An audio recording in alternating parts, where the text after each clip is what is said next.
정치권 소식 알아보겠습니다.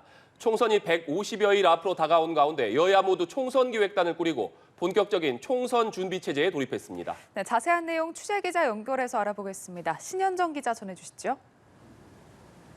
네, 여야 모두 총선 기획단을 공식 출범시켰습니다. 국민의힘은 오늘 최고위원 회의에서 이만희 사무총장을 단장으로 한 12명 규모의 총선 기획단을 출범했습니다. 당연직인 사무총장 외에 서울과 수도권, 여성과 청년을 위주로 구성했다는 설명입니다. 지난 1일 출범한 더불어민주당 총선기획단도 오늘 첫 회의를 시작으로 공식 활동에 나섰는데요.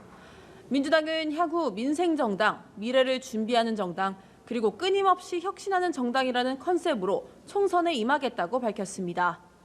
국민의힘 인요한 혁신위가 고강도 인적 쇄신론을 발표하면서 민주당도 지도부에 대한 쓴소리가 나오고 있습니다. 김두관 의원은 SNS를 통해 국민의힘보다 더 많은 다선 의원을 험지로 보내는 4살 깎기를 해야 한다고 지적했습니다. 한편 정의당은 이정미 대표 등 지도부가 총사퇴하고 비상대책위원회 체제에 돌입하기로 했습니다. 또 범진보 선거연합정당을 추진해 내년 총선을 치를 계획입니다. 네, 신 기자, 메가시티 서울 논의는 어떻게 진행되고 있나요? 네, 국민의힘은 서울 메가시티 정책에 속도를 붙이고 있습니다. 조경태 의원을 위원장으로 한 뉴시티 프로젝트 특별위원회가 오늘 위원 구성을 시작으로 공식 출범했습니다. 서울뿐만 아니라 부산은 김해와 양산, 광주는 나주 등 인접도시들을 묶어 메가시티로 만들겠다는 구상인데요. 김기현 대표의 발언 먼저 들어보시겠습니다. 비수도권에서도 주민들이 뜻을 모아 지역별 거점 역할을 하는 메가시티를 키우겠다는 의지를 표명해 오시면 주민들의 뜻을 존중해 검토해 나가도록 할 것입니다. 다만 닭 일가에선 반대의 목소리도 나오고 있는데요. 국민의힘 소속인 유정복 인천시장은 오늘 긴급 기자회견을 열고 김포시 서울 편입은 정치쇼라며 선거를 5개월 앞둔 아니면 말고식의 이슈화는 국민 혼란만 초래하는 무책임한 일이라고 강도 높게 비판했습니다. 역시 국민의힘 소속 오세훈 서울시장은 오늘 오후 김병수 김포시장과 만나 관련 논의를 하는데 공동연구반을 구성하기로 했습니다. 오 시장은 어떤 연구 결과가 나오더라도 정치적 영향을 받기 쉬울 것이라며 충분히 선거 이후까지 논의하는 게 도움이 될 것이라고 말했습니다. 더불어민주당은 총선용 공수표라며 5호선 연장 우선론과 지방 거점 도시 육성론으로 맞불을 놓고 있습니다.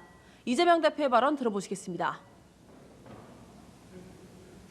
민생 경제가 참으로 어렵지만 정부 여당의 마음은 여전히 콩밭에 가 있는 것 같습니다. 민생과 무관한 선거용 공수표 남발로 이 국면을 넘어갈 수는 없습니다. 당 내에선 김포의 서울 편입에 대한 비판 목소리가 커지고 있는데요.